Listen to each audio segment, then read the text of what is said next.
สบายดีนะสบายดีลูกค้าหมดทุกคนนะมื้อนี้สิมารีวิวนะรีวิวเครื่องให้ลูกค้าได้เบิ่งอีกนะรีวิวสีบอกนี่นะสีบอกเป็นตัวนี้เป็น K2 นะ K2 ว่าปรับนอกนะตัวนี้ K2 ว่าปรับนอกตัวนี้เป็น Tatico นะ Tatico ทางอลูนะอันนี้เป็น Tatico ทางคาร์บอนอันนี้เป็น Top A นะทางคาร์บอนนะเดี๋ยวสิมาบอกรายละเอียดแต่ละรุ่นให้นะตัวนี้เป็น K2 นะ K2 เป็นวาล์วปรับนอกนะทางเป็นทางอลูนะราว TK ฮ่องกงนะราว53เซนนะไทยเป็นไทยพับนะไทยยางนะอันนี้ใส่กล้อง Discovery แบบนี้นะประกอบทางอลูกล้อง Discovery นะตัวนี้นะผู้ใดสนใจก็ทักมานะตัวนี้นะเป็น K2 นะ K2 วาล์วนอกนะเรื่องความแห้งนี่บ่ว่าเลยนะดูนี่นะแห้งหลายนะต่อกับบอกตัวที่2นะบอกตัวที่2ตัวนี้เป็น Tatico นะ Tatico เป็นทางอลูนะตัวนี้ทางอลูกล้องจะใส่กล้อง BSA ก็ได้นะกล้อง Discovery จะเป็นตัวนี้นะกล้อง BSA เป็นตัวนี้นะมากล้องแบบใดก็ใส่เป็นบันไดนะแต่ถ้าใส่กล้อง BSA กับราคามันจะลายตาม BSA นะใส่ Discovery กับลายราคาตาม Discovery นะแล้วแต่ว่าลูกค้ามักแบบใดนะมักแบบใดก็สิจัดแบบนั้นให้นะและถัดมาบอกตัวที่3เนาะอันนี้กับ Tatico คือกันนะ Tatico ไซงอนคือกัน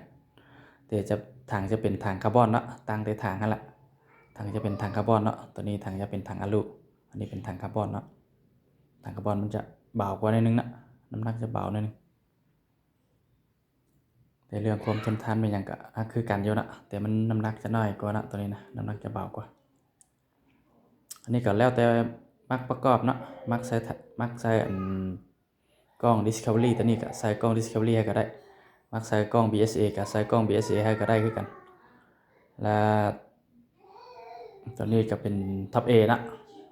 Top A ใส่ทางคาร์บอนนะตัวนี้นะทางคาร์บอนราว TK ฮ่องกงนะถ่ายเป็นไทยพับนะตัวนี้นะไทยพับคือกันนะสีรุ่นนี้ไทยพับได้หมดเลยนะอันนี้ก็คือกันนะแล้วแต่มักเนาะกล้องนะมักกล้องเป็นกล้อง BSA ก็ได้กล้อง Discovery ก็ได้ทางก็ถ้ามักเป็นทางคาร์บอนก็ได้นะทางอลูก็ได้นะแล้วแต่ลูกค้ามักนะลูกค้ามักแบบใดเขาก็สิจัดแบบนั้นให้เลยเนาะ